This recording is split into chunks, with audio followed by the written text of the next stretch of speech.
Bonjour à tous, je vous remercie à toutes et à tous de votre présence. L'exposé que je veux présenter aujourd'hui, en fait, ça fait déjà plus de 10 ans que je travaille dessus, au travers de recherches personnelles et puis également de recherches en groupe. Il y a beaucoup de choses qu'on a remis en question sur des groupes de discussion sur les réseaux sociaux. Donc c'est à la fois des recherches personnelles, mais aussi des échanges entre d'autres personnes comme nous qui nous posons des questions. Donc là, le titre, il est assez explicite. On va remettre en question toute la science moderne en tant que religion et comme mythologie. Le sommaire, on va d'abord voir la définition commune de la science. On va se poser la question de savoir si la science est une superstition et une religion. On va voir le rapport entre la science et la vérité. Ensuite, on va voir comment l'imaginaire intervient dans la science et comment discerner le réel de l'imaginaire. Ensuite, on va voir le rapport entre la philosophie et les sciences. Puis, qu'est-ce qu'était la science sacrée et comment on en est arrivé vers la science moderne. Et on va voir ensuite des exemples des mythes possibles de la science moderne. Et enfin, donc, les effets et les conséquences des théories scientifiques. Alors donc, on va commencer par la définition commune de la science. La science est l'ensemble des connaissances et des études d'une valeur universelle caractérisée par un objet et une méthode. Donc voilà, là on précise bien qu'il y a des méthodes particulières. Sur des observations objectives vérifiables et des raisonnements rigoureux. On divise la communauté en différents domaines qualifiés de sciences au pluriel. La volonté de la communauté scientifique, garante de l'actualisation du contenu des sciences, est de produire des connaissances scientifiques. Donc on produit un savoir à partir de méthodes d'investigation rigoureuses, vérifiables et reproductibles.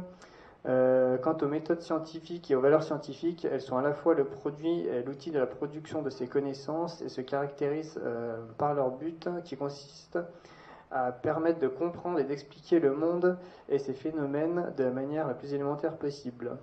Non dogmatique, la science est ouverte à la critique et les connaissances scientifiques ainsi que les méthodes sont toujours ouvertes à la révision. De plus, les sciences ont pour but de comprendre les phénomènes et d'en tirer des prévisions justes et des applications fonctionnelles. Donc là, déjà, on voit quand même une contradiction, c'est qu'à la fois la science, elle est non dogmatique, donc elle est ouverte à la critique, mais elle est censée produire des connaissances justes. Donc là, déjà, il y a une contradiction, c'est-à-dire que si elle évolue, c'est que les données précédentes n'étaient pas justes. Ensuite, on nous parle d'une communauté scientifique. Aujourd'hui, on ne parle plus tellement de savants ou d'érudits. Les scientifiques, c'est surtout des agents, des techniciens, en général payés directement ou indirectement par les États. Et ensuite, on pense que la science, d'après la définition, là on parle de raisonnement rigoureux et d'observation objective. On verra par la suite pourquoi c'est pas tout à fait exact. Alors maintenant, on va passer à un intellectuel français que très peu de monde connaît parce qu'il était un peu planqué sous le tapis, je pense, qui lui remet tout à fait ça en question. Donc il s'agit de René Guénon. Donc il est né en 1886 et mort en 1951.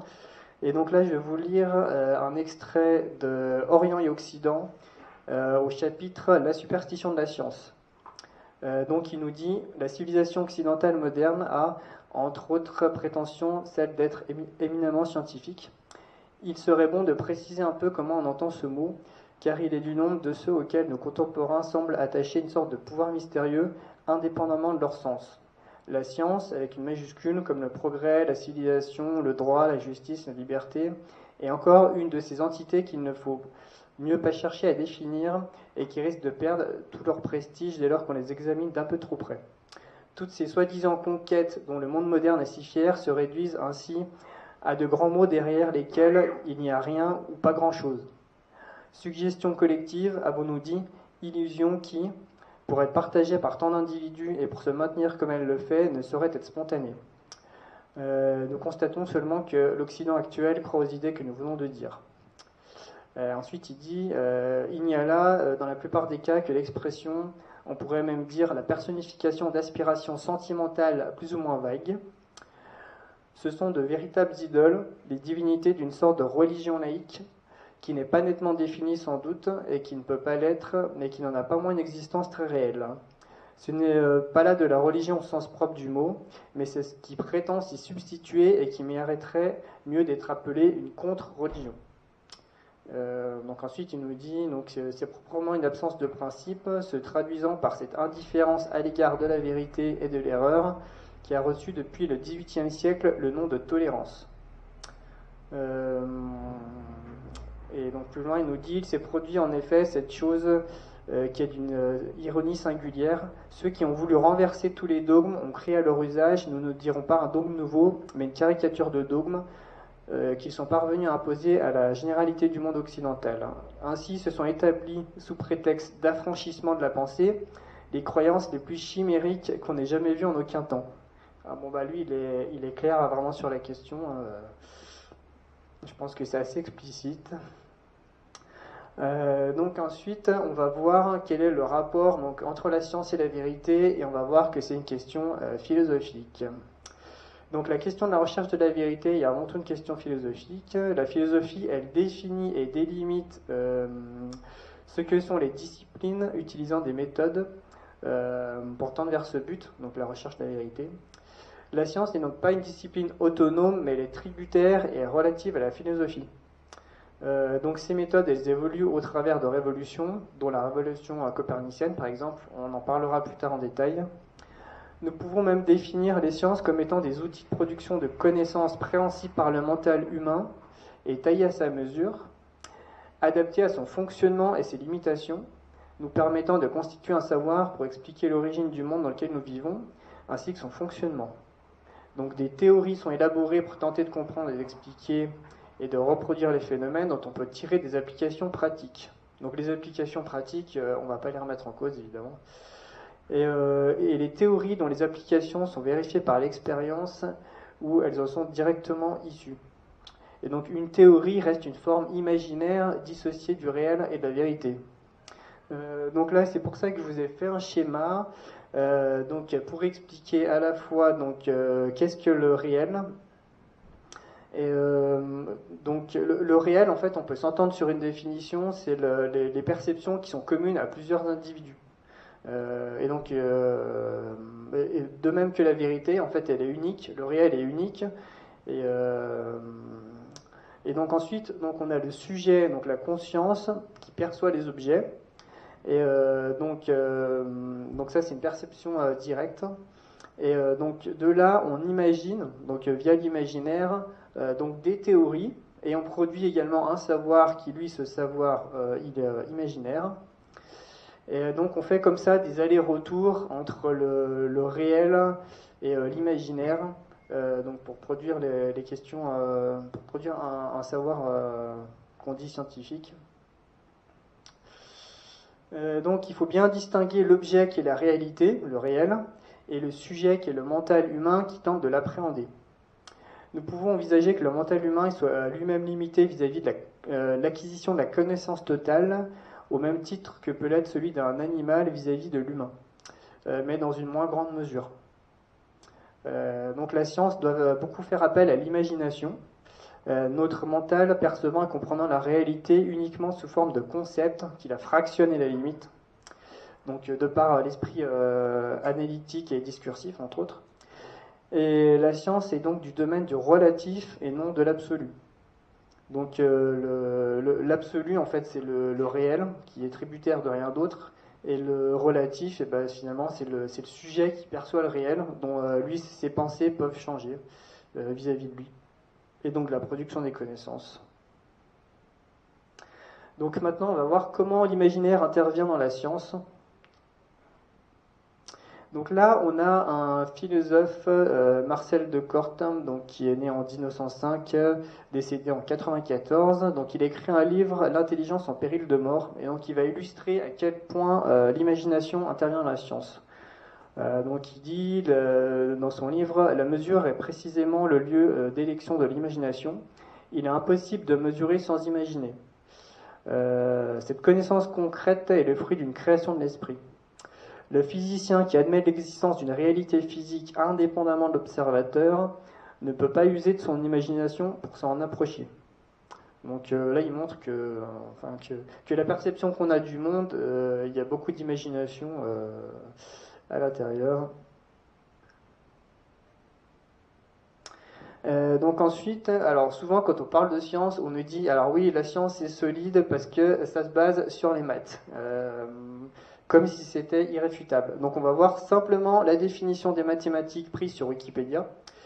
Donc sur Wikipédia, ils nous disent les mathématiques sont un ensemble de connaissances abstraites. Donc abstrait, il y a une soustraction et un retrait du réel, résultant de raisonnements logiques appliqués à des objets divers tels que les ensembles mathématiques, les nombres, les formes, les structures, les transformations. Et là, on nous dit bien, les mathématiques se distinguent des autres sciences par un rapport particulier au réel, car l'observation et l'expérience ne s'y portent pas sur des objets physiques.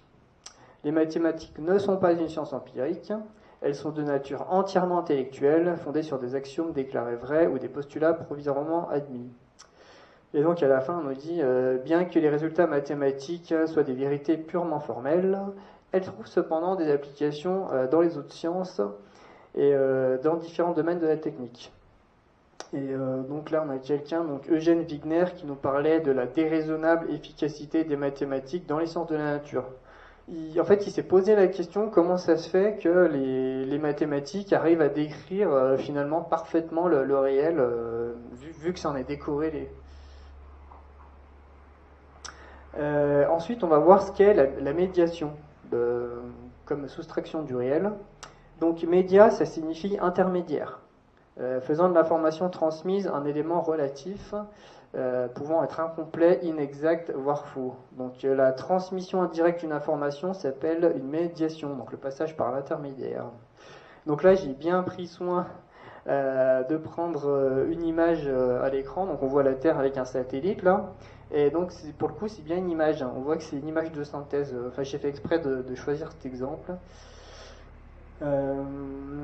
Et donc la définition d'un écran, si ça c'est marrant à noter, c'est qu'à la base le mot écran ça signifie qui fait obstacle et qui empêche de voir. Par exemple un écran de fumée. Donc c'est l'inverse du fait de projeter quelque chose dessus, c'est quelque chose qui masque la réalité, un écran. Et à noter que souvent la science, vous observerez dans tous les domaines, elle montre des images. On vous dit, bah voici les images de telle chose. On vous dit jamais que c'est des vidéos ou que c'est vrai ou quoi. Souvent, on vous présente des images. Donc, il faut en permanence se poser la question de savoir ce qui relève de la science ou de la science-fiction. Alors maintenant, donc, on va passer donc à l'aspect philosophique.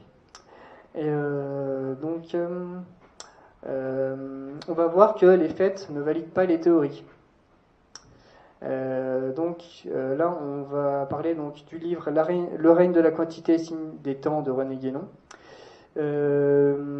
Donc au chapitre mythologie scientifique et de vulgarisation. Et donc il nous dit donc c'est l'édification plus ou moins laborieuse de théories purement hypothétiques qui nécessairement ne peuvent être rien de plus étant donné leur point de départ tout empirique. Car les faits en eux-mêmes, qui en eux-mêmes sont toujours susceptibles d'explications diverses, n'ont jamais pu et ne pourront jamais garantir la vérité d'aucune théorie, et comme nous l'avons vu plus haut, leur plus ou moins grande multiplicité n'y fait rien. Aussi, de telles hypothèses sont-elles au fond bien moins inspirées par les constatations de l'expérience que par certaines idées préconçues et par certaines tendances prédominantes de la mentalité moderne. Donc lui, il pense que l'édification des théories a surtout comme point de départ la mentalité de l'individu qu'il envisage. Et donc ensuite, il nous dit donc les dangers de ces théories illusoires résident surtout dans l'influence que, par cela seul qu'elles s'intitulent entre guillemets scientifiques, elles sont susceptibles d'exercer sur le grand public qui, lui, les prend tout à fait au sérieux et les accepte aveuglément comme des dogmes, même et surtout quand les savants les ont déjà abandonnés et bien longtemps après, du fait de leur persistance dans leur enseignement élémentaire et dans les ouvrages de vulgarisation. où elles sont d'ailleurs toujours présentées sous une forme simpliste et résolument affirmative, et non point comme de simples hypothèses qu'elles étaient en réalité pour ceux-là même qui les élaborèrent. Donc maintenant on va voir le lien entre la philosophie et les sciences. Alors cette fois on va voir donc que les preuves ne prouvent rien. Alors simplement avec un extrait du livre Perspectives spirituelles et faits humains de Fritjof Schuon, qui était un métaphysicien, donc né en 1907 et mort en 98. Donc il est né à Bâle en Suisse, pas très loin de nous. Et donc il nous dit dans son livre, une preuve n'est pas convaincante parce qu'elle est absolue, car ceci ne saurait l'être, mais parce qu'elle actualise dans l'esprit une évidence. Donc une preuve n'est possible qu'en fonction d'une connaissance préalable. Il faut tout l'artifice d'une pensée retranchée de son principe transcendant pour vouloir greffer une preuve sur du vide. C'est comme si on voulait chercher dans le temps l'origine de l'éternité. Donc en fait, il nous explique qu'une preuve, elle est toujours rattachée à d'autres éléments qui eux-mêmes, il faudrait prendre le temps de vérifier. Donc d'où la relativité de la preuve. Même sur Wikipédia, dans la définition, on nous dit donc une preuve est un fait ou un raisonnement propre à établir la vérité. Dans la vie courante, la plupart des preuves, si elles peuvent comporter des éléments déductifs, contiennent malgré tout ont des éléments inductifs qui leur confèrent un certain niveau d'incertitude. Et donc, moi je conclus, donc, si une preuve n'est pas un élément constatable par tout le monde ici et maintenant, il s'agit d'un élément relatif qui peut coïncider ou non avec la vérité. Et donc, plutôt que de preuves, par prudence, nous devrions plutôt parler de faisceaux d'indices convergents. Maintenant, donc, on va voir Poincaré. Alors, je prends l'exemple de Poincaré parce que Poincaré, c'est un des derniers scientifiques qui était philosophe. Ce qu'il faut savoir, c'est qu'avant avant de se spécialiser et d'être réduit à la science, tous les gens qui faisaient de la science étaient au moins des philosophes. Et donc, on a un livre ici, La science selon Henri Poincaré, qui nous décrit donc il nous décrit ce qu'elle était. Donc il nous dit Henri Poincaré ne fait pas de mystère de ce qui est la recherche de la vérité est la seule fin digne de notre activité. La recherche de la vérité dans ces deux domaines est le cœur des activités humaines. Et Henri Poincaré n'hésite pas à affronter la question de la réalité et de ce que la science peut nous faire connaître. Et là il nous dit sûrement pas la véritable nature des choses, mais le véritable rapport des choses. Ça, c'est très important. Et donc, il nous dit le rôle des hommes dans l'intelligibilité du monde est, pour Henri Poincaré, consubstantiel à l'appréhension qu'ils ont de la réalité. Et donc, là aussi, c'est très important. Une réalité complètement indépendante de l'esprit qui la conçoit, la voit ou la sent, est une impossibilité. Donc là, on nous rappelle le caractère relatif des connaissances produites par la science. Et donc ensuite, on a un livre qui parle de la philosophie scientifique de Poincaré, qui s'appelle La Terre tourne-t-elle. Et en fait, dans ce livre, donc on nous dit Henri Poincaré est un philosophe de l'école idéaliste, absolument sceptique, n'affirmant rien, ne niant rien, pensant que tout est dans notre esprit, qu'il n'y a là, même dans les sciences les plus positives, que des hypothèses non démontrées, et que l'univers n'existe pas en dehors de nous. Donc on nous dit que ce penseur était très proche de Descartes. Et alors il y a un moment donné, il a fait scandale dans un livre dans lequel il a dit dès lors, cette affirmation la Terre tourne n'a aucun sens, puisqu'aucune expérience ne peut permettre de la vérifier, puisqu'une telle expérience non seulement ne pourrait être ni réalisée ni rêvée par le Jules Verne le plus hardi, mais ne peut être conçue sans contradiction. Ou plutôt ces deux affirmations, la Terre tourne et il est plus commode de supposer que la Terre tourne, ont un seul et même sens, il n'y a rien de plus dans l'une que dans l'autre. Donc là, il nous explique qu'il n'y a aucune expérience sur Terre qui permettrait d'affirmer que la Terre tourne, et d'autant plus qu'on n'a affaire qu'à des éléments relatifs dans la théorie héliocentrique. Et donc on va juste parler un peu du scepticisme, donc du courant philosophique qui se revendiquait. Donc c'est une philosophie et une méthode grecque antique qui compare et oppose toutes choses afin d'atteindre la tranquillité de l'âme. Et donc les sceptiques ils divisent la philosophie en trois. Donc il y a les dogmatiques, il y a ceux qui prétendent avoir trouvé la vérité. Il y a les académiques qui prétendent dogmatiquement que la vérité elle est incompréhensible. Et donc ils s'incluent également indirectement dans le groupe des dogmatiques. Et il y a les sceptiques. Donc les sceptiques, en fait, c'est pas le mot, il a un peu dévié aujourd'hui. C'est pas ceux qui nient une chose. En fait, les sceptiques, c'est ceux qui cherchent. Et donc cette dernière, elle s'oppose aux deux catégories précédentes.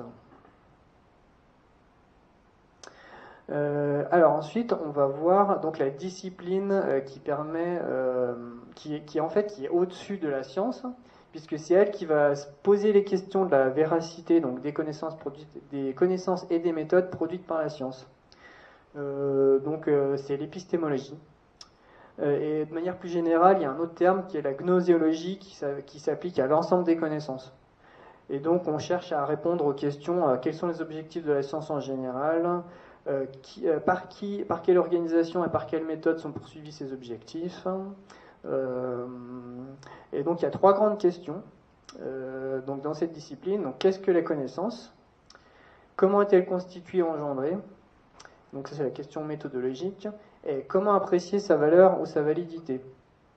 Alors là, je vais vous donner maintenant deux méthodes épistémologiques différentes. Et la première, volontairement, c'est dans sa définition, on verra qu'elle ne tient pas la route, mais elle est quand même utilisée aujourd'hui.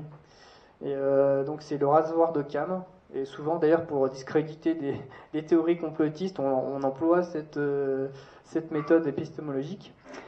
Donc Guillaume d'Occam, il énonça qu'il faut toujours préférer la manière la plus simple d'expliquer un phénomène si on a le choix entre plusieurs possibilités valides. Ça c'est dans la définition. Lui-même ne dit rien sur la véracité intrinsèque d'un tel énoncé. Donc en fait, les explications les plus simples, entre guillemets, sont les plus rationnelles et les plus vraies. Mais bon, là on voit que c'est un point de vue, parce que si on pense déjà avoir la méthode pour trouver la vérité en se disant que c'est la manière la plus simple, on risque d'échapper finalement à cette vérité, si on pense savoir déjà comment la trouver. Et alors maintenant, je vais vous présenter donc, la méthode qui est en vigueur actuellement, épistémologique, qui est la réfutabilité de Karl Poppers. Donc c'est celle qui est enseignée dans les universités en fait. Et en fait, ça dit simplement une théorie qui n'est pas réfutable, c'est-à-dire dont les prédictions ne peuvent être prises en défaut par l'expérimentation, n'est pas scientifique. Donc il s'agit, donc là je viens de le dire précédemment, c'est enseigné dans les universités. Et donc là on a quelqu'un qui s'appelle Paul Feyerabend, et dans un ouvrage en fait il a voulu montrer qu'il n'y a pas une seule description de méthode scientifique qui puisse être suffisamment large et générale pour englober l'ensemble des méthodes et des approches utilisées par les scientifiques. Il a critiqué l'établissement d'une méthode scientifique nominative au titre qu'un tel procédé ne pourrait que ralentir, voire réprimer le progrès scientifique. Pour lui, le seul principe qui ne gêne pas dans l'activité scientifique est le laisser-faire. Donc il dit en effet aucune méthodologie ne s'accorde avec l'histoire de la physique. Toutes les méthodologies ayant leurs limites, une seule règle survit, tout est bon. Donc maintenant, on va voir qu'était la science sacrée et comment on en est arrivé à la science moderne. Donc là, j'ai pris que des définitions de Wikipédia qui sont facilement vérifiables. La science, avant, elle était un peu plus large et on pouvait désigner ça comme étant une sapiens. Et le terme sapiens désigne en fait la sagesse. C'est la sagesse alliée à la science. Et donc il y avait une discipline pour ça qui s'appelait la philosophie naturelle, qui était alliée à la théologie. Donc la philosophie naturelle, en fait, c'est une expression qui s'applique à l'étude objective de la nature et de l'univers physique qui régnait avant le développement de la science moderne, donc avant Galilée. Donc traditionnellement liée à la théologie naturelle, elle désignait autrefois l'ensemble des sciences astronomiques, physiques, chimiques et biologiques. La philosophie naturelle se distinguait de la philosophie morale qui désignait non seulement la morale et l'éthique, mais aussi la théorie de la connaissance, la psychologie, la sociologie, la politique, l'esthétique. Elle était basée sur la métaphysique. Donc déjà, on voit que la science avant était appelée philosophie, donc pour mieux montrer le lien entre la science et la philosophie. Donc maintenant, je vais parler de la métaphysique. Donc Aristote, il a défini pour la première fois cette science qui n'a pas encore de nom en la qualifiant de philosophie première.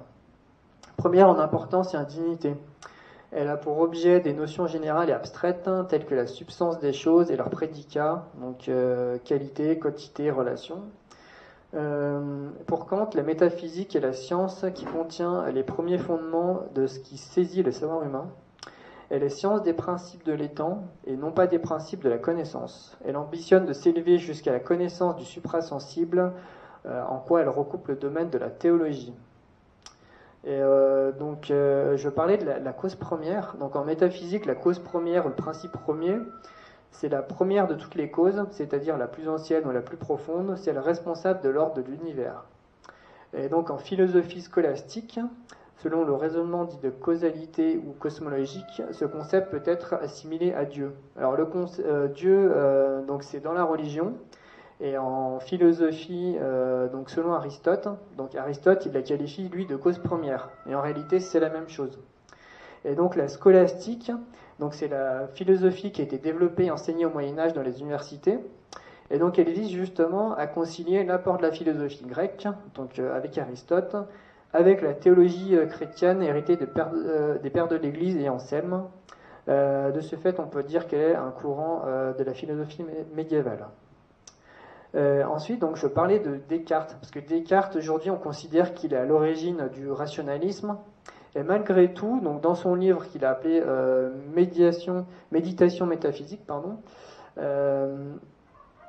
donc il dit peut dès lors affirmer l'existence d'un Dieu personnel ultime, garant de la conformité de la pensée avec les choses. Dans ce but, il met en œuvre une argumentation méthodique où il expose l'idée suivante. Un Dieu qui est créateur de toutes choses, des essences mêmes, des êtres et des étangs, dont la connaissance, le savoir soient limités, est inconcevable pour la raison humaine qui est bornée, existe cependant parce qu'il nous est apporté confirmation dans le simple fait que l'idée de son existence ait pu germer dans mon esprit. Donc là, on a le philosophe à l'origine du rationalisme qui, lui, nous parle de Dieu.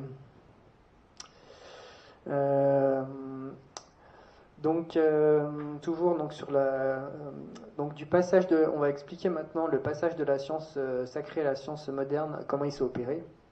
Et donc il s'est surtout fait par une négation de la transcendance et des causes immatérielles. Donc la science moderne, elle a arrêté de chercher les causes premières immatérielles transcendantes, donc du plan vertical, pour ne s'en tenir plus qu'à l'empirisme. Donc, c'est-à-dire qu'elle ne cherche plus que des causes matérielles et immanentes, donc sur le plan horizontal, physique, dans l'espace et dans le temps, on peut dire, et donc uniquement dans le monde visible de la matière. Et donc son développement, finalement, il s'est opéré par une réduction de la pensée. Et donc là, je vais faire appel à un livre qui s'appelle Les racines de la condition humaine de Fritjof Schuon, qu'on a vu plus haut.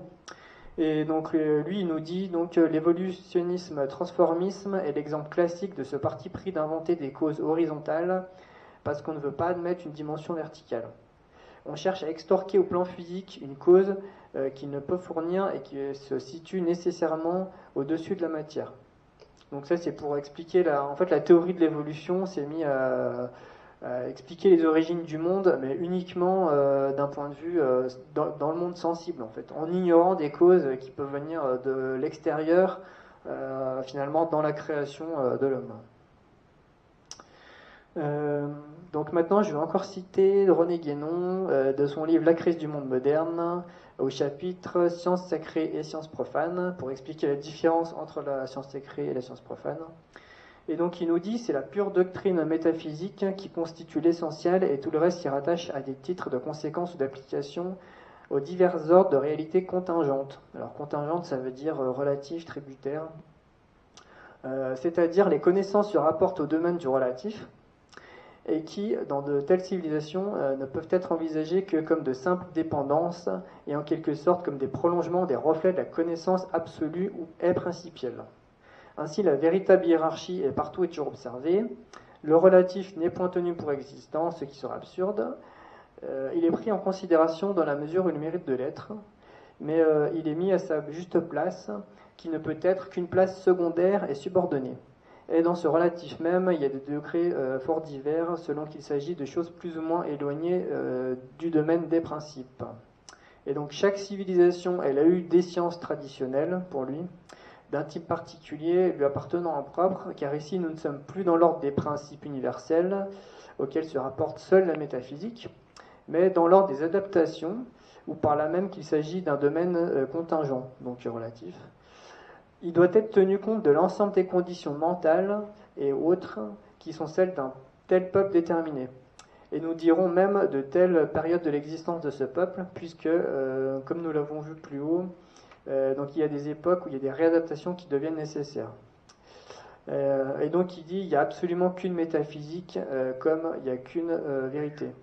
Donc là c'est pareil, il insiste sur le caractère relatif finalement des sciences et du fait que la production de la connaissance est liée au mental des civilisations finalement. Et je dirais même, les civilisations, elles accordent plus ou moins d'importance, comme aujourd'hui, la civilisation occidentale accorde beaucoup d'importance au matérialisme. Et bien, il y a eu d'autres civilisations où leur mentalité, ça n'avait aucune importance et ils étaient plus dans une approche spirituelle. Et donc, ils ont des sciences finalement pour appréhender le monde, mais qui sont complètement différentes des nôtres. Et donc là, en fait, j'ai voulu, moi, chercher donc, les courants philosophiques qui nous ont amenés à passer donc, de la science sacrée à la nouvelle science. Parce que comme on l'a vu plus haut, en fait, la science, elle dépend de la philosophie. Donc on a l'objectivisme, donc c'est le fait de faire passer l'état d'une donnée intérieure subjective à celle d'une réalité extérieure correspondante, susceptible d'études objectives. Donc on a Guillaume Lecointre, reprenant les travaux de Pierre Bourdieu, qui nous dit la profession des scientifiques a pour but collectif de produire des connaissances objectives sur le monde réel. Donc on fait comme si les connaissances produites par un sujet existaient en dehors de l'esprit qui les conçoit. Et comme on l'a vu précédemment, c'est impossible. Donc, en fait, on tente d'imposer finalement une vue de l'esprit comme étant des connaissances objectives aujourd'hui. Ensuite, on a le matérialisme et le naturalisme qui sont à peu près la même chose, hein, les deux courants. Donc c'est une doctrine selon laquelle il n'existe d'autres substances que la matière. Il s'oppose donc au dualisme qui admet l'existence de deux substances distinctes, c'est-à-dire l'esprit et la matière. Donc aujourd'hui, on nie l'esprit qui aurait derrière la matière. Le terme il est apparu dans la seconde moitié du XVIIe siècle pour désigner les philosophies qui niaient l'existence de substances spirituelles et ne reconnaissaient alors que celle de substances corporelles. Ensuite, on a eu le rationalisme, donc c'est une doctrine qui pose la raison discursive comme seule source de connaissance dans le monde. Autrement dit, la réalité ne serait connaissable qu'en vertu d'une explication par les causes qui la déterminent et non par la révélation divine. Ainsi, le rationalisme s'entend de toute doctrine qui attribue à la seule raison humaine la capacité de connaître et d'établir la vérité. Donc en fait, il s'est imposé, il s'est systématisé à la Renaissance, ce rationalisme, dans le cadre de la controverse justement sur l'héliocentrisme ptolémée-copernicienne, qui aboutit à la mathématisation de la physique. Et donc, après le procès de Galilée en 1633, est conforté dans le projet de réformer la philosophie. Donc, Descartes il concrétise son projet en publiant plusieurs ouvrages philosophiques, donc, dont le discours de la méthode et méditation métaphysique dont on a parlé précédemment. Et donc, Descartes, avec son Cogito ergo sum, devient l'un des principaux représentants du rationalisme moderne. Ensuite, on a eu le positivisme. Donc, c'est un courant philosophique fondé au XIXe siècle par Auguste Comte. Il est à la fois héritier et critique des Lumières. Et donc, il soumet de manière rigoureuse les connaissances acquises à l'épreuve des faits. Donc, le positivisme d'Auguste Comte, il s'en tient donc aux relations entre les phénomènes et il ne cherche plus leur nature intrinsèque. Il met l'accent sur les lois scientifiques et refuse de chercher les causes premières. Et donc il construit une philosophie des sciences qui part des mathématiques pour aller jusqu'à la sociologie et la science politique, ainsi d'une philosophie de l'histoire qui conçoit le processus historique comme une avancée vers davantage de rationalité scientifique, et moins de théologie ou de spéculation métaphysique sur les réalités transcendantes. Et donc à partir de Auguste Comte, qui a une grande influence sur la pensée qui en a suivi, donc en fait l'esprit se limite au comment et il renonce à chercher le pourquoi ultime des choses. Et donc sa philosophie elle a pour but l'établissement d'un nouvel ordre social, politique et moral. Et donc c'est d'abord une philosophie des sciences qui a pour but d'affronter les problèmes humains et qui constitue l'objet de la sociologie, nouvelle science créée par Comte. Et donc c'est aussi un système politique qui doit remplacer l'ordre ancien et instaurer la séparation définitive entre le pouvoir spirituel et le pouvoir temporel. Donc entre 1845 et 1849, le positivisme y prend un nouveau tournant religieux qui se concrétise par la formation de la religion de l'humanité. L'humanité est entendue par contre comme l'ensemble des êtres passés, futurs et présents qui concourent librement à perfectionner l'ordre universel. Et donc là on nous dit l'influence d'Auguste Comte sur l'épistémologie et la sociologie française est considérable. Le mouvement du positivisme a connu un développement international, donc il s'est étendu dans tous les pays, Brésil, Angleterre, Allemagne, Pays-Bas, etc. Et donc enfin, nous avons le progressisme. Alors le progressisme, donc c'est une idée qui se fonde sur le progrès social. Et donc les avancées en matière de sciences, technologie, développement économique, développement durable et organisation sociale sont vitaux à l'amélioration de la condition humaine. Et donc en matière de religion, le progressisme, il est favorable à des changements, contrairement aux conservateurs. Donc les conservateurs, en fait, ils pensent qu'il y a des, qu'il y a un mode de vie, qu'il y a des valeurs qui sont fixes et qui ne sont pas à remettre en question, alors que les progressistes, ils pensent qu'il faut tout le temps tout changer pour essayer d'améliorer l'humanité. Et alors maintenant, je vais vous donner un aperçu de ce que pouvait être la conception des anciens au niveau de la science, donc de la science sacrée, avec l'exemple de la gravité. Donc là, ça va être pour vous montrer qu'en fait, les anciens, ils n'ont pas attendu comme Newton qu'une pomme leur tombe sur la tête pour s'en préoccuper. Et donc là, je vais vous lire un passage qui va être assez compliqué, vous n'allez peut-être pas forcément comprendre, mais en tout cas, c'est pour vous donner un aperçu. Et donc, c'est le philosophe Henri Bergson, dans son livre L'évolution créatrice, qui va nous en parler.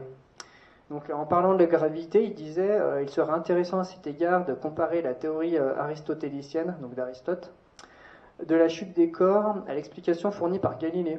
Donc Aristote, il est uniquement préoccupé de concepts de haut et de bas, de lieux propres et de lieux empruntés, de mouvements naturels et de mouvements forcés.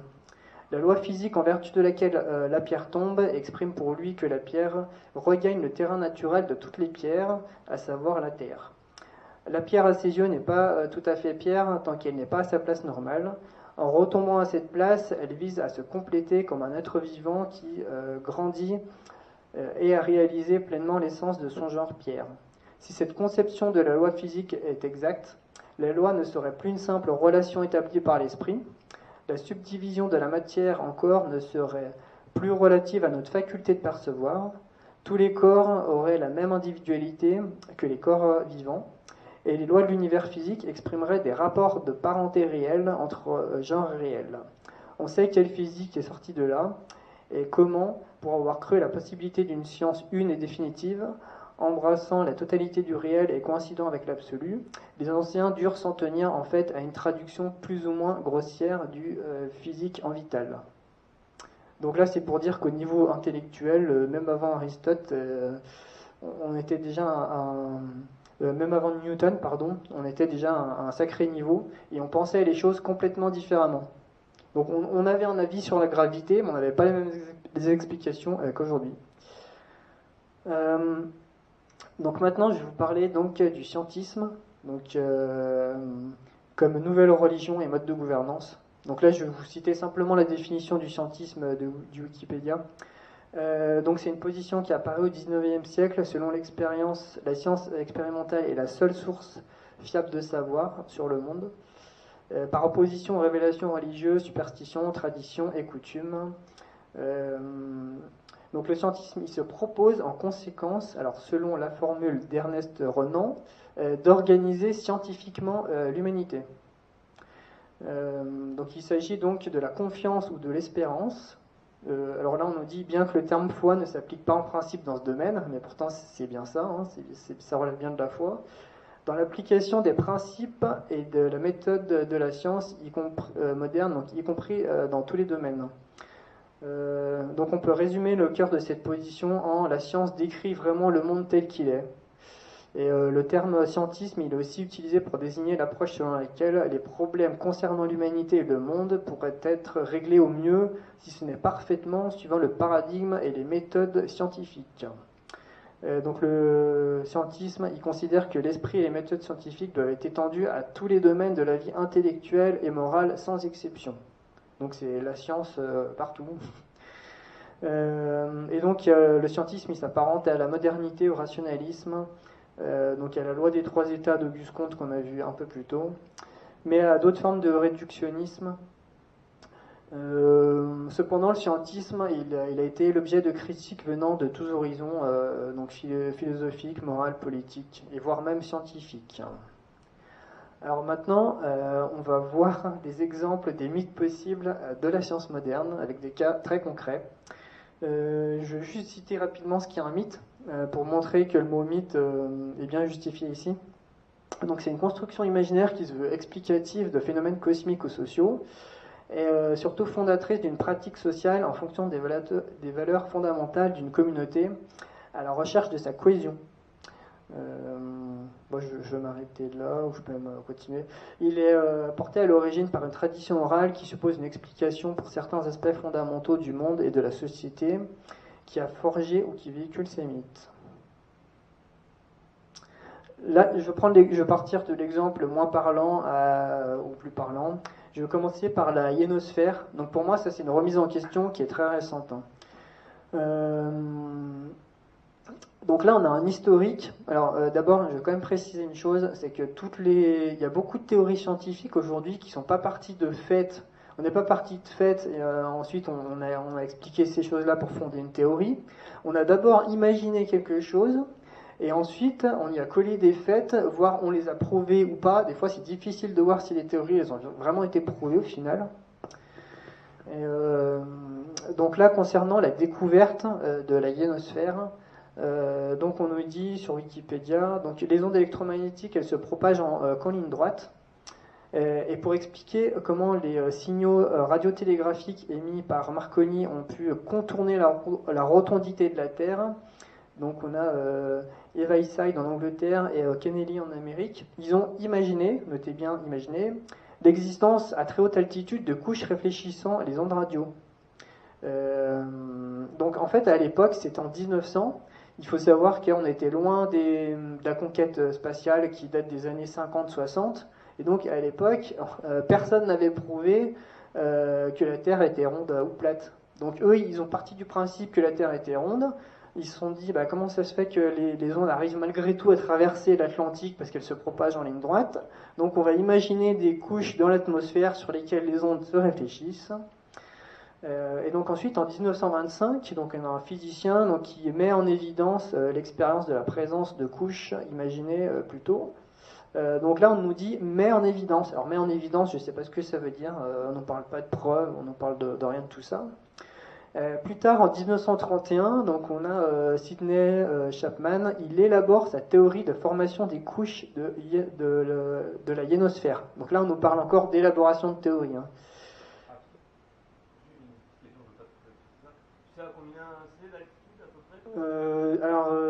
C'est à plusieurs. Il faudrait que je regarde l'altitude exacte, mais c'est à plusieurs centaines de kilomètres.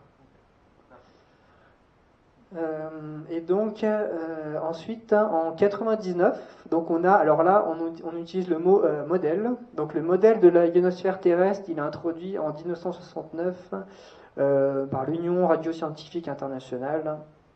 Donc tout ça c'est chapeauté par des organismes scientifiques, donc je pense qu'ils échappent à tout contrôle. Et donc là j'ai remis la même photo que Loïc qui vous avait présentée. Donc Donc une photo prise par un ballon sonde, c'est entre 17 et 33 km d'altitude. Et donc je rappelais la même chose qu'a dit Loïc tout à l'heure, c'est-à-dire qu'à cette altitude-là, on voit que le ciel il est noir en plein jour et on voit le bleu du ciel qui se forme légèrement en dessous. Ce qu'il faut savoir, c'est que le Concorde, il volait à une altitude, donc les avions de ligne, ils volent à une altitude de 10 km. Et le Concorde, c'était un peu plus au-dessus. Alors je crois que c'était, il faudrait vérifier, c'est entre 15 et 17 km d'altitude. Et à cette altitude-là, avec le Concorde, on voyait le ciel noir. Et donc le ciel noir, aujourd'hui, quand on nous présente des photos, on nous dit on est dans l'espace, en fait, c'est pris depuis l'espace. Et en fait, c'est complètement faux, on est juste à 17 km d'altitude. Donc moi, je pose la question, où c'est que peuvent se trouver donc, ces couches ionosphériques qui seraient encore à des centaines de kilomètres au-dessus. Alors ensuite, on va passer à un exemple suivant qui est la tectonique des plaques. Alors pour la tectonique des plaques, j'ai pris la définition de Wikipédia, simplement pareil. Donc dans la définition de Wikipédia, on nous parle donc d'un modèle scientifique. Notez bien les adjectifs, comment elle est désignée en fait, cette connaissance. Ensuite, on nous parle de modèle théorique. Ensuite, on nous parle de théorie tectonique des plaques qui fut acceptée. Donc là, on ne parle pas de démontrer, hein, on dit accepté par la communauté géologique internationale à la fin des années 60. Suite à l'émission du concept de double tapis roulant. Donc on a émis un concept et on a accepté donc une théorie. Donc là on ne parle même pas de preuve. Et donc ensuite un article extrait de l'encyclopédie Universalis, où là on nous dit carrément théorie de la tectonique des plaques. La théorie de la tectonique des plaques, c'est l'aboutissement de toute une série d'hypothèses. Voilà. Depuis les dérives des continents. Et on nous reparle encore, selon cette théorie. Et tout à la fin, on nous dit, voilà, elle est aujourd'hui confirmée dans ses grandes lignes par des mesures géodésiques spatiales. Alors je ne sais pas ce que ça veut dire confirmée dans ses grandes lignes, mais en tout cas, on nous dit pas noir sur blanc que ça a été prouvé, et on nous montre pas de photos surtout. Alors ensuite, on va passer à l'exemple des atomes. Donc là, c'est pareil, j'ai repris la définition de Wikipédia. Alors, il faut descendre un peu dans la définition. Donc, on nous dit la théorie atomiste. Donc là, on nous parle de théorie atomiste à noter, qui soutient l'idée d'une matière composée de grains indivisibles et connue depuis l'Antiquité. Voilà, donc elle fut disputée jusqu'à la fin du XIXe siècle et n'a plus été remise en cause depuis lors. Donc l'observation directe d'atomes n'est devenue possible qu'au milieu du XXe siècle avec la microscopie électronique en transmission et avec l'invention du microscope à effet de tunnel. Donc là, je vais juste vous montrer quelque chose. On voit ici, donc là, il y a deux images, entre guillemets, donc des atomes. Et en fait, au microscope électronique, les meilleures images qu'on peut vous fournir, en fait, c'est ça. On voit rien de plus que ça. Donc on voit ni les atomes en mouvement, on voit pas du vide. On pourrait même se poser la question si c'est pas de simples stries dans la matière. Vraiment, ça nous dit rien du tout.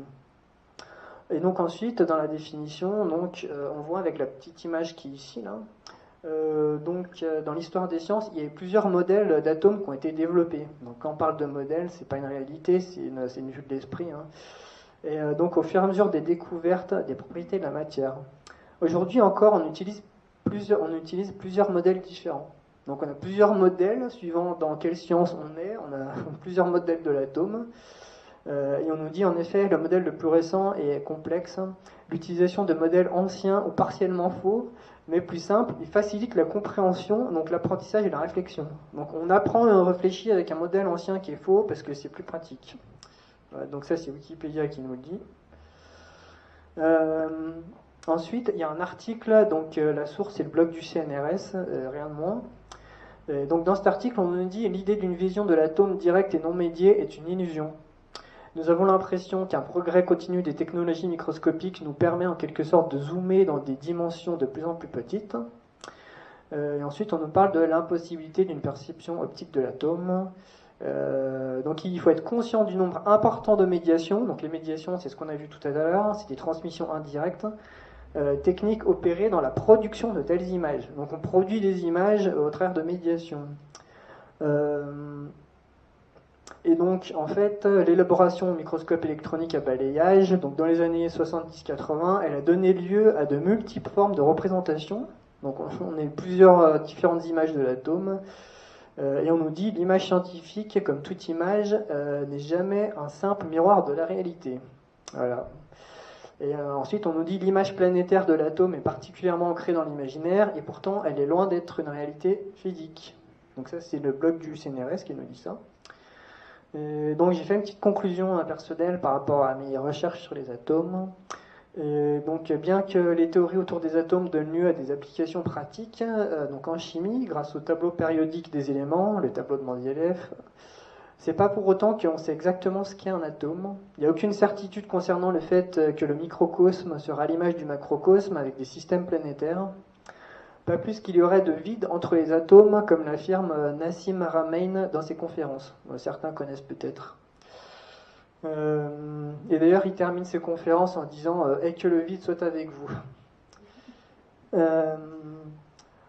Et la formule H2O, ce qu'il faut savoir, c'est qu'elle a pris plus de 100 ans à être élaborée. Et le tableau de Mendeleev, il n'a pas été découvert d'un coup, mais il a subi différentes modifications au cours du temps pour être amélioré. Et bien que les formules chimiques donnent lieu aussi à des applications concrètes, aujourd'hui on ne fait pas de la chimie en assemblant des atomes pour produire de la matière. En fait, on fait simplement des réactions chimiques pour pouvoir isoler les composés des composants. Alors ensuite, on va passer au cas suivant, donc l'ADN. Alors l'ADN, donc il a été identifié et isolé, donc ça c'est d'après la définition de Wikipédia toujours, en 1869. Et donc là on nous parle de sa structure en double hélice, elle a été mise en évidence. Alors mise en évidence, je sais toujours pas ce que c'est, hein, en 1953, donc par le Britannique Francis Crick et l'Américain James Watson, à partir de données expérimentales. Bon, on n'en sait pas plus. La structure en double hélice antiparallèle, aujourd'hui reconnue comme modèle correct de l'ADN. Donc notez, reconnue comme modèle correct de l'ADN. On ne parle pas d'observation encore. Ensuite, je vais parler du gène. Donc là, pareil, je suis allé dans la définition de Wikipédia. Donc on nous dit un gène en génétique, c'est une unité de base d'hérédité qui en principe prédétermine un trait précis de la forme de l'organisme vivant. Tel que défini en 1909 par Wilhelm Johanneson. Au point de vue physique, un gène est un fragment de locus déterminé d'une séquence d'ADN. Donc en fait, ce que je voulais montrer ici, c'est que en 1909, donc de manière antérieure, on savait ce qu'était un gène avant de savoir ce qu'était l'ADN en 1953. Donc ça, c'est assez curieux.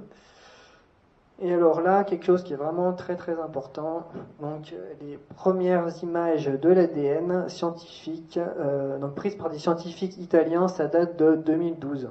Donc on a fait de la génétique jusqu'à maintenant sans avoir pris en photo l'ADN. Donc je ne sais pas comment on a fait, il faudra m'expliquer. Donc c'est ce qu'on nous dit ici, en fait pour la première fois les scientifiques ils ont pu prendre une image. Donc ça c'est un article du Huffington Post, première image ADN prise par des scientifiques italiens.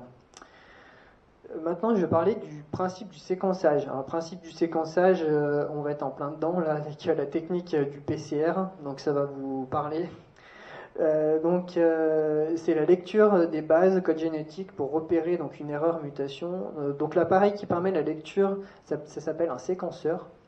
Et donc, contrairement aux chromosomes, l'ADN n'est pas visible au microscope. Alors ça, c'est pas moi qui le dis, hein, c'est un article qui est du site génétiquemedical.fr.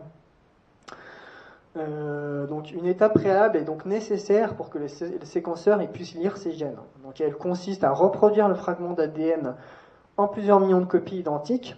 Donc ça, c'est la technique dite du PCR.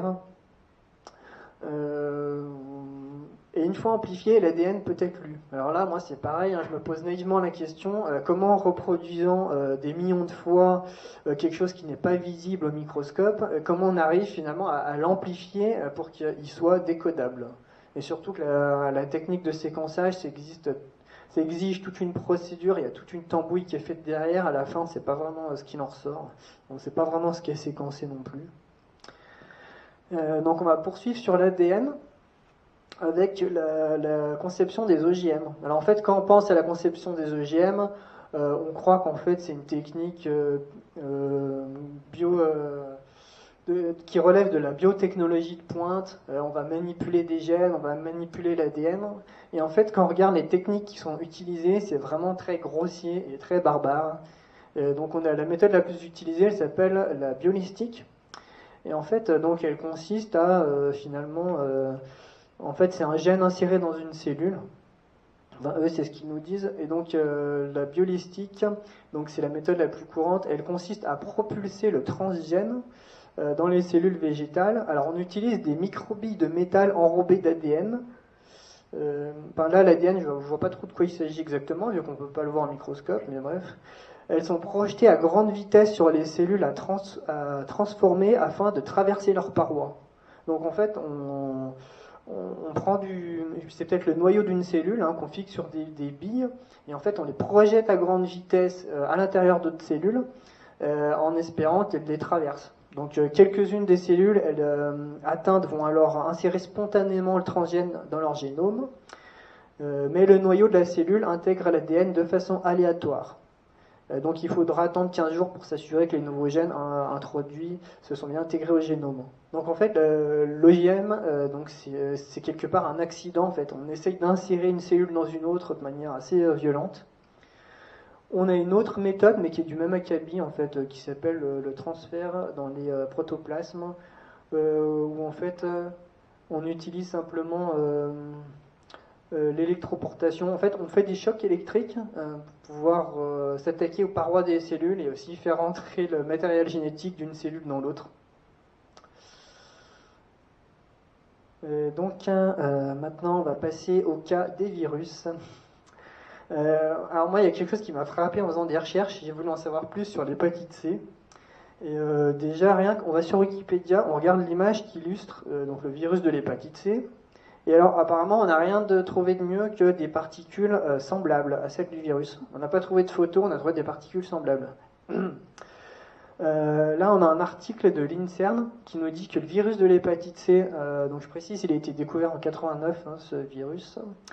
Il a été observé pour la première fois au microscope en 2016. Donc là, c'est pareil, on a fait une science et un traitement sur ce virus sans l'avoir observé. Donc là, c'est pareil, je me posais la question de savoir comment on a fait. Et pour le virus de l'hépatite C, donc il faut savoir qu'il n'existe aucun vaccin. Donc là, on a un site qui nous dit voilà, il n'existe aucun vaccin contre l'hépatite C.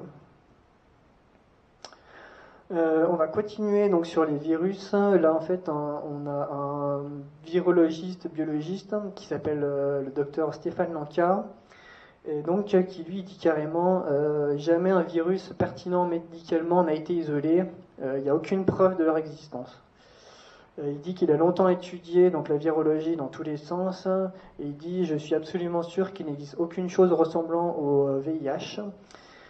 Et il est facile pour moi d'être sûr à ce sujet que je me suis rendu compte que le groupe entier de virus auquel il doit appartenir, les rétrovirus, comme d'autres virus qu'on prétend très dangereux, en fait n'existent pas du tout. Ayant épluché toute la littérature existante sur ces autres virus, il est énoncé qu'il n'existait aucun papier fournissant de preuves de leur existence. Maintenant, on va passer à la théorie de l'évolution. Donc là, on a un livre qui nous s'appelle Darwin, le mensonge de l'évolution. Et donc l'auteur, il nous dit, il prouve que le monde académique, piégé par les découvertes scientifiques, il veut maintenir à tout prix la théorie de l'évolution, car autrement, tous les manuels scolaires seraient non seulement à réécrire, mais les forceraient aussi à reconnaître que d'autres civilisations ont vécu avant nous, et qu'elles ont été toutes décimées par des catastrophes régulières. Et donc il nous dit que en fait, les scientifiques ils ont ouvertement triché ces 50 dernières années pour maintenir un public dans l'ignorance, qu'ils n'ont pas hésité à fabriquer de fausses preuves, on va en montrer une juste après, darwinienne. Et il nous dit enfin qu'ils se servent de procédés peu scientifiques dès qu'il s'agit de garantir par tous les moyens la véracité de la thèse darwinienne. Donc en fait, on a un exemple de mensonge qui a duré plus de 40 ans, qui était présenté comme la découverte qui expliquait le chaînon manquant. C'est le crâne de Pipdon. Et donc là, c'est un article de Fox News qui nous parle de la plus grande fraude scientifique. Et donc c'est un canular archéologique qui a trompé les scientifiques pendant des décennies. Et un siècle plus tard, donc les chercheurs sont déterminés à découvrir qui en est responsable. Toujours sur la théorie de l'évolution, là je vais vous parler du français Georges Cuvier. Alors c'était vraiment juste avant Darwin, dans les années 1850. Et donc lui, en fait, il a à l'origine rien de moins que l'anatomie comparée. Donc en fait, on compare les corps entre eux, enfin entre différentes espèces animales. Et il est aussi à l'origine de la paléontologie. Et alors lui, il n'était pas du tout évolutionniste. En fait, il était en accord avec les idées dites fixistes, qui se réfèrent notamment à la création divine, et catastrophistes. Donc il évoqua pas des extinctions de masse, mais des extinctions majeures. Et donc il défend l'idée de disparition et d'apparition d'espèces en même temps. Il pense que c'est le résultat de crises locales. Donc là, j'ai mis quelques photos en fait des fossiles que lui il a découverts. Donc il y a une bergeronnette sur la droite, il y a un sarrig, donc c'est un mammifère. Et on a autre chose en fait qui ressemble en fait, alors ils savent pas trop ce que c'est, mais ça ressemble un peu à un tapir. Et donc en fait c'est pour dire qu'à cette époque-là, les fossiles, ils n'ont pas vraiment trouvé de fossiles de dinosaures. C'est qu'après qu'ils sont mis à découvrir entre guillemets des fossiles de dinosaures. Donc je vais terminer sur le fixisme. Donc le fixisme, donc c'est une hypothèse qui est aujourd'hui abandonnée par la communauté scientifique. Donc selon laquelle les transformations d'espèces végétales ou animales, selon laquelle il y a plus de transformation des espèces que de modification de l'univers depuis sa création. Donc elle suppose que le monde dans lequel vit l'homme est stable. Donc il s'agit d'un cadre de pensée inspiré à la fois par les récits religieux, mais aussi très important, comme je le disais tout à l'heure, par les philosophies développées dans l'Antiquité. Parce qu'en fait, on nous fait croire qu'à la Renaissance, on a redécouvert l'Antiquité, puis qu'on est redevenu rationnel, mais durant tout le Moyen-Âge, il y a la philosophie grecque d'Aristote qui a persisté. Donc ça remonte à l'Antiquité. C'était pas une période obscurantiste, puisqu'on les moines copistes faisaient que de recopier en fait finalement ce qui avait été énoncé par Aristote. Sans quoi ça ne nous serait pas parvenu jusqu'à nous aujourd'hui d'ailleurs. Donc le fixisme, il a dominé la pensée scientifique et religieuse jusqu'à la formulation des théories de l'évolution. Donc c'est une hypothèse qui a simplement été abandonnée par la communauté scientifique sans nous dire si c'est vrai ou pas. Et maintenant, donc, je vais parler des effets et des conséquences de des théories scientifiques, avec un exemple très marquant dans le tournant de l'histoire, donc qui est la révolution copernicienne. Donc c'est le passage donc d'un monde où la Terre était au centre et on a déplacé pour mettre le Soleil au centre. Donc on est passé du géocentrisme à l'héliocentrisme, comme on a vu tout à l'heure avec la conférence sur la remise en question de la Terre globe. Et donc la révolution copernicienne, c'est la transformation des méthodes scientifiques et des idées philosophiques. Donc là, on parle. À l'époque, on n'avait pas les moyens de. Enfin, on prétendait pas avoir les moyens de démontrer la réalité des choses, donc on s'en tenait qu'à des méthodes et puis des idées philosophiques. Et donc. Et donc les représentations sociales accompagnant les représentations mentales de l'univers, donc d'un modèle scientifique géocentrique au modèle héliocentrique, donc défendu par Copernic en 1512, Kepler en 1618 et Galilée en 1909 et enfin Newton en 1687. Et donc la révolution copernicienne en sens propre, elle consiste à expliquer le monde et les objets qui le composent par la loi de la gravitation.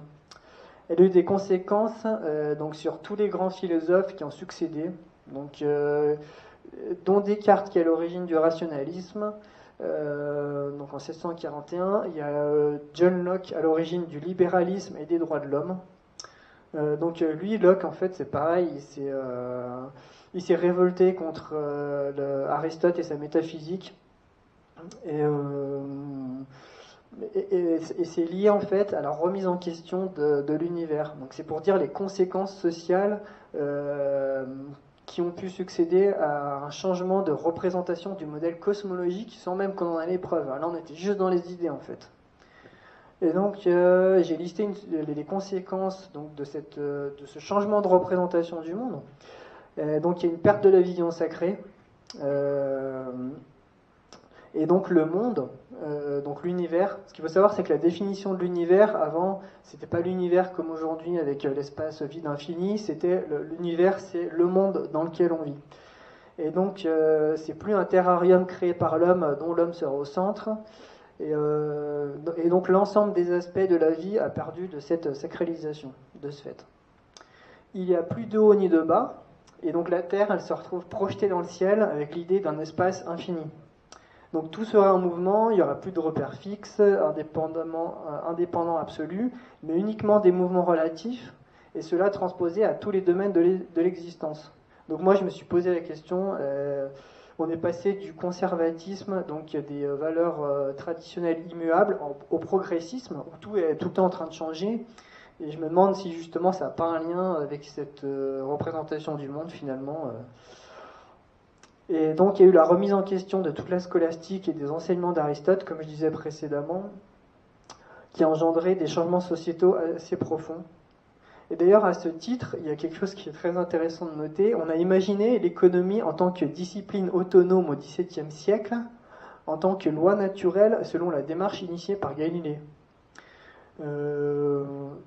Et d'ailleurs, on verra demain dans un autre exposé, en fait, que l'économie c'est quelque chose de politique, et on a fait croire que l'économie en fait c'était une science exacte, alors qu'en fait il y a des gens qui démontrent que c'est faux et que ça n'a pas été vraiment validé par l'empirisme. Et donc maintenant je vais lister les conséquences plus générales des théories scientifiques. Donc elles influencent nos perceptions du réel.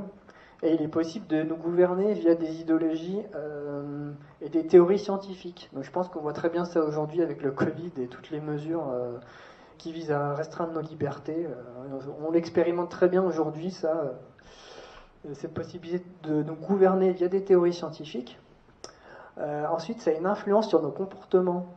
Donc comme la théorie de l'évolution couplée au progressisme, moi, c'est quelque chose que j'ai noté, donc je fais part de mon ressenti là-dessus. Donc, ça induit dans la pensée que sans effort, l'homme aujourd'hui il naît intelligent de manière innée. C'est-à-dire qu'on serait au summum de l'évolution, on n'aurait rien à faire, rien à penser, même pas à progresser. L'homme naît intelligent dans la civilisation qui est à la quintessence du progrès et de l'évolution de l'humanité. Et donc à ce propos, on a Jean Servier qui est un ethnologue, et il a écrit un livre qui s'appelle L'homme et l'invisible, et dedans il nous dit les traditions de toute civilisation ont choisi la solution de la chute, et elles en tirent toutes les conséquences. Et à l'opposé, donc la science occidentale, elle, qui défend l'hominisation du singe, peut-être parce qu'il est plus facile d'être un singe parvenu qu'un ange déchu. Et donc la théorie de l'évolution, elle a donné lieu au darwinisme social, donc qui cautionne finalement la loi du plus fort. Donc là, on montre comment une théorie scientifique a une implication aussi au niveau social. Et autre effet aussi, donc la science moderne aujourd'hui, elle prétend avoir trouvé des explications à tout, ou presque. Donc il y a une disparition de la notion du mystère et même de l'inconnaissable, puisqu'on pense que tout peut être connu. Et il y a une conséquence psychologique avec un manque d'humilité qui se traduit chez tous les individus finalement, et ça empêche de chercher d'autres explications qui permettraient d'avoir une autre perception de la réalité. On est enfermé dans un schéma, on est cloîtré dans un schéma en fait. Et donc la substitution de la science moderne à une vision sacrée a des conséquences intellectuelles et morales. Et donc certains, ils ont considéré que cette mentalité moderne a réduit le niveau intellectuel, donc c'est l'inverse de ce qu'on pense aujourd'hui. Aujourd'hui, on pense qu'on est supérieur intellectuellement, mais il y en a donc en prenant l'exemple de saint Thomas d'Aquin et donc son livre La Somme théologique, en fait, elle était disponible à tous les étudiants. Et en fait, c'est vrai que c'est très long et très complexe, et c'est vraiment des questions fondamentales. Et on nous dit qu'aujourd'hui, finalement, ce serait complexe pour les étudiants aujourd'hui de s'y pencher. Et donc ensuite, la substitution de la science moderne à une vision sacrée, donc il diminue l'importance de la vie, considérant l'origine de l'homme comme provenant d'un accident de l'univers puis d'une évolution hasardeuse, créant un manque de sens et de repères solides dans nos vies. Je parlais rapidement aussi des conséquences du système technicien dans lequel on est plongé aujourd'hui, dans le matérialisme et le progrès technique. Donc on a pour ça Jacques Ellul, c'est pareil, un philosophe qui a écrit le livre Le système technicien. Et dans son livre, il dit qu'aujourd'hui, le sacré avant, il était dans la nature, tandis qu'aujourd'hui, il s'est déplacé dans la technique. Il dit que tout progrès technique se paye. Et plus l'homme augmente en puissance, donc dans le progrès technique, plus il devra avoir un supplément d'âme pour compléter, en fait, pour compenser le fait de se perdre dans la technique. Et il dit ensuite qu'un technicien, il n'est pas libre dans l'exercice de cette technique, mais au contraire, il fait ce que la technique exige. Donc il devient dépendant de la technique. Donc on en arrive à la conclusion de cet exposé. Donc je vais résumer de manière très synthétique. Donc la science, elle a fait intervenir l'imagination comme point de départ pour échafauder ses théories. Et l'imagination, elle est également au cœur même de ces théories, comme on l'a vu précédemment. Donc elle ne permet pas de connaître la nature des choses dans leur rapport. Et lorsque l'imaginaire coïncide avec le réel, elle donne lieu aux applications pratiques qu'on connaît aujourd'hui. La science n'étant pas les objets qu'elle étudie, puisque l'extérieur, elle possède un caractère relatif et changeant, qui est tributaire de la mentalité d'un peuple qui l'a construite. Et donc seule la vérité est absolue et permanente, mais elle n'est a priori pas accessible à l'être humain.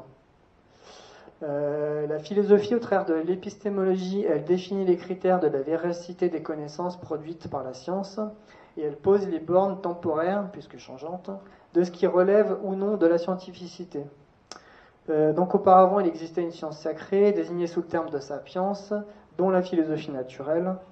Cette science se préoccupait également des causes matérielles transcendantes. Et donc à partir de la Renaissance et sous l'impulsion de la révolution copernicienne et du rationalisme, donc le rationalisme, je vais préciser quand même j'aurais dû le préciser plus tôt, mais je vais le faire maintenant. En fait, c'est la limitation de la pensée à la raison. Et moi, je dirais même que le rationalisme, c'est un mélange donc de perception réelle, mais également d'imaginaire. Et dans le rationalisme, on a cette notion de calcul. Et comme on l'a vu précédemment avec les mathématiques, le calcul, c'est de l'imaginaire. Et donc on a glissé par réduction donc, vers la science moderne, uniquement vers le matérialisme et l'immanence. Et donc le scientisme, il s'est imposé en voulant envisager donc, tous les aspects de la vie selon les méthodes scientifiques, en voulant réorganiser l'humanité scientifiquement. Alors il y a quelque chose de clair qui se dessine quand même derrière ce scientisme, c'est que le fait de vouloir réorganiser l'humanité scientifiquement, c'est une vocation clairement politique, de contrôle de l'humanité, de gouvernance. Et voilà, c'est ce que je finis par dire à la fin. Donc la science moderne avec ses mythes non vérifiables par l'homme de la rue. Donc là, je parle du terme de Big Science. En fait, la Big Science, c'est toute la science qui exige des gros moyens comme la NASA, le CERN, pour explorer l'infiniment grand et l'infiniment petit. Et en fait, ça exige... en fait, c'est comparable à la religion, parce que vis-à-vis de l'homme moyen de la rue, elle exige beaucoup de foi. Et elle semble surtout avoir une vocation politique, en vue du contrôle de l'humanité. Voilà, bon, j'espère que ça a été clair parce que c'était très dense. Je ne sais pas si vous avez des questions, si vous voulez qu'on voit un point en particulier.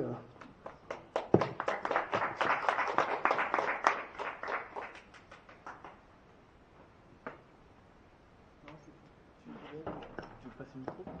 Ah bah non, on peut pas.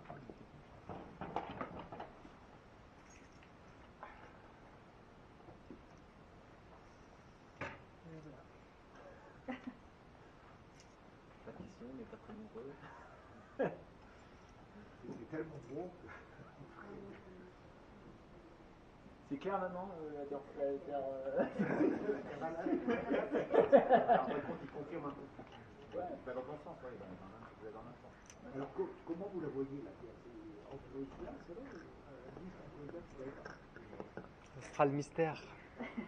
Comment tu vois la Terre? Comment on la voit, on peut pas.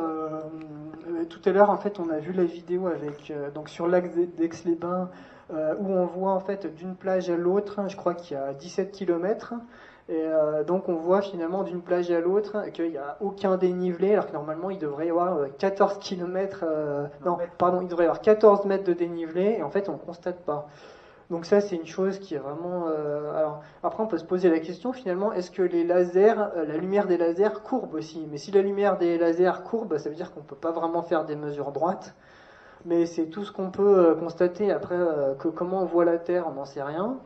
Mais on a les images de ballons sondes qu'on a vues précédemment, où quand on n'a pas de lentilles fisheye comme les GoPro, donc les GoPro, elles créent une courbure sur l'image avec ce grand angle. Mais si on prenait tout le temps des lentilles qui annulaient cet effet fisheye, même à 33 voire 40 km où on est censé voir la courbure de la Terre, mais en fait on ne la voit pas. Donc moi je m'en tiens qu'à ça et rien de plus. Tout à l'heure, tu parlais du mythe de l'atome. Je n'ai pas bien compris si tu remettais en question les modèles prônés par la science et compagnie, ou si tu remets en question l'existence de l'atome. Les deux. Les deux. Et du coup, comment tu arrives à concilier ça? Parce qu'on peut très bien émettre des théories, mais qui sont décorrélées de la pratique, quoi, finalement. Et surtout, les théories, elles visent à explorer, elles visent à expliquer l'atome, comment il est constitué, sa nature, dire qu'en fait, c'est à l'image d'un système planétaire avec des électrons qui tournent autour et tout ça. Et il y a certaines personnes qui nous disent, oui, on peut voir des électrons qui tournent autour de l'atome, et en fait, concrètement, d'après les images, on voit rien, on voit ni mouvement, ni vide. C'est un modèle assez archaïque quand même. Hein. Depuis, ils ont un petit peu plus poussé le truc et ouais, on s'en sert comme illustration, comme pied de départ et compagnie, mais dès que tu pousses un petit peu plus dans la physique quantique, c'est plus du tout le modèle qui est utilisé. Ouais, la physique quantique, c'est pas vraiment quelque chose qui... dans l'imaginaire, aujourd'hui, on est loin de la physique quantique encore. Après, il y a des sciences dépendent de la science beaucoup plus accessible et beaucoup plus tangible, à savoir la chimie ou l'énergie nucléaire, où quand même on se base sur ces connaissances. En tout cas, on montre qu'il y a plusieurs modèles donc, pour décrire l'atome, donc c'est bien la preuve que ça reste à l'état de théorie, et qu'on s'en sert juste pour décrire des rapports entre des choses, plus que décrire les choses telles qu'elles sont en réalité, quoi. Et pourtant, on veut nous dire, voilà, l'atome c'est comme ça, on n'arrête pas de nous montrer à la télé... dans des émissions de vulgarisation, on nous présente l'atome comme étant quelque chose qu'on pourrait voir et qui est comme ça. Et moi, j'ai toujours cru, même jusqu'à récemment, sans poser la question de la réalité de la chose. En fait, c'est pas mal des choses qui sont induites et qui nous sont suggérées. C'est de la suggestion. Parce qu'en fait, ils peuvent pas dire, bah voilà, on va vous montrer un atome filmé en vidéo, parce que ça n'existe pas. Donc ça se fait tout au travers de suggestions. On nous montre des images, des vidéos. Après, on nous dit que ça colle pas tout à fait à la réalité.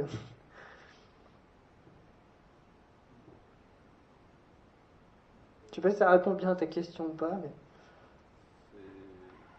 C'est un début de réponse. Après, ça serait compliqué d'y répondre complètement, quoi, parce qu'il faudrait avoir la théorie, le modèle alternatif de l'atome qui expliquerait pourquoi... un modèle alternatif resterait une théorie, en fait. Donc pour moi, on peut pas... aller plus loin que de l'empirisme validé par des expériences. On est bloqué, quoi. Ou quelque part, oui. Tu peux peut-être dire, en fait, moi je peux aider aussi à répondre, mais c'est ce que tu m'as dit aussi, hein, Rafi, mais c'est un modèle statistique, l'atome, quoi. Non. Il ne semble pas qu'on en ait parlé en ces termes. Mais... Non, mais enfin, moi j'ai retenu comme ça, mais... De toute façon, à plus basse échelle tu vas, c'est le dogme actuel, hein, tu as deux échelles d'observation, et dès que tu te rapproches de l'échelle quantique, tu ne peux parler qu'en termes statistiques. Oui, donc le principe de la certitude d'Eisenberg. Donc les statistiques, c'est, comme je disais tout à l'heure, c'est de l'imagination finalement, et c'est pas, il n'y a rien de réel derrière, quoi. Donc on pourra toujours imaginer autre chose.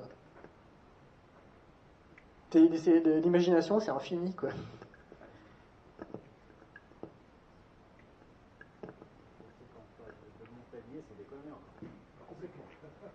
C'est des calculs mathématiques. Ah, lui, il est convaincant. Il reconnaît que le travail qu'il a fait sur le soi-disant Covid avec HIV, c'est avec un mathématicien. Il n'y a rien de réel alors. Il n'y a rien de réel, c'est que dalle. Ça m'a l'impression que c'est incroyable comme le monde.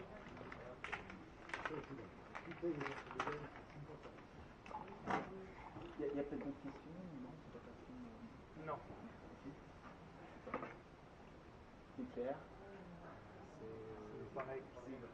Ah non, mais il nous balade. C'est clair que ce n'est pas Quelque clair. part, c'est rassurant. Ça veut dire que chacun est à même de faire de la science, quoi. Et puis, C'est l'imagination alors, si je comprends bien. Donc c'est des combats d'imagination. Lui, il a imaginé ça, Oui, moi oui, j'imagine c'est ça, puis c'est tout. Hein. Donc, Et les vaccins, en gros, voilà, c'est pas fiable, quoi.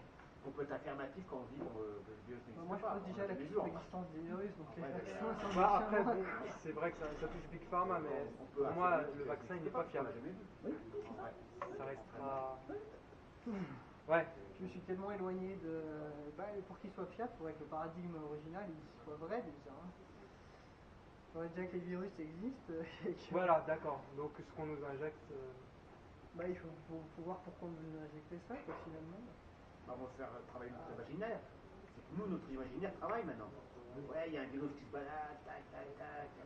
Notre imaginaire, on met le masque. C'est ça l'objectif. Donc ils ont réussi leur.